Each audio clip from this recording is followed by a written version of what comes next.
Sign up to the SBR Network and use your free daily bet points to earn real-world prizes. Click on the page and start winning now.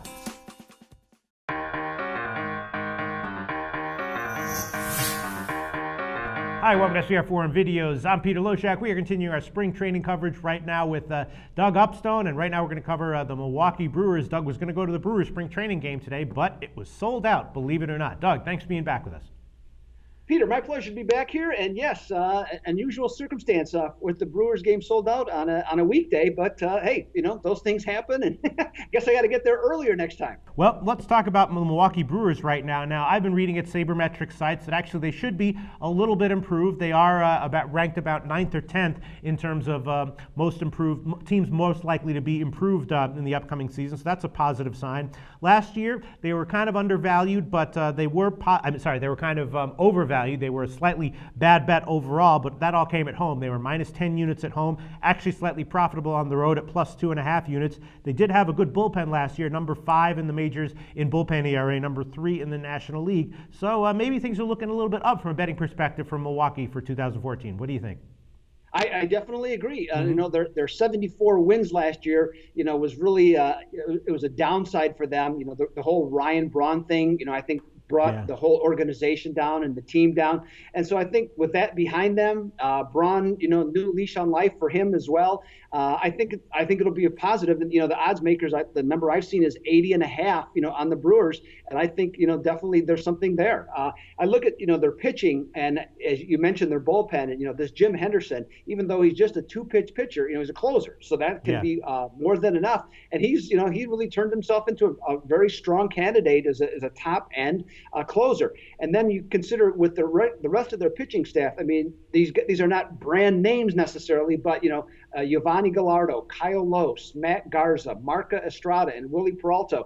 It's not a fantastic starting 5, but it's a very solid starting 5, and certainly at least as average, if not slightly above average in the National League. Yeah, I mean, it depends on, how good of a year Lose has, how good of how overvalued Garza's lines become, as well as Gallardo, because Gallardo, obviously, great pitcher, but I definitely remember, over the past 2 years, he's had some big favorite lines attached to his games, right? Right, he certainly has, but that started to change last year because his fastball lost about 4 miles per hour from its peak 3 years ago, and he's had to readjust and learn how to become a better pitcher. So those numbers I think came down, and I don't see them going back up unless for how magically his fastball comes back.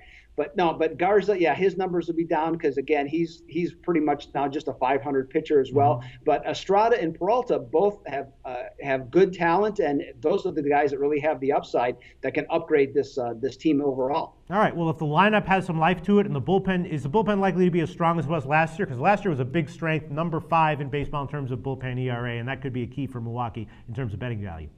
Yeah, what it's going to depend upon, if the starters can consistently, for example, get into the 6th or 7th inning, I think it can still be a strength of the team. Their middle relievers are so-so at this point. Frankie Rodriguez is still around, even though he had a quote-unquote cactus incident here. But Henderson, like I said, is the real deal. And, the offense with Braun, I think is going to be good. If they get better discipline on offense from Segura at short and Carlos Gomez in center field, I think that can help offset the decline of the oft-injured Ramirez, third baseman for them. So, kind of depends on just how it all plays out. A player to look for is their new left fielder, Chris Davis, who they felt comfortable enough to trade Aoki to Kansas City. So that will be definitely worth watching offensively for the Brewers. All right, so I'm thinking that Milwaukee might be slightly profitable in the first half of the season. You think that's likely? I think so, and the key is going to be, and with a healthy Braun and some of these other players, last year they were 16-28 against left-handers. So if they can just get that record up to 500, seems to be there's your answer. All right, awesome input once again. As always, Doug Upstone, thanks so much. Talk to you again very soon.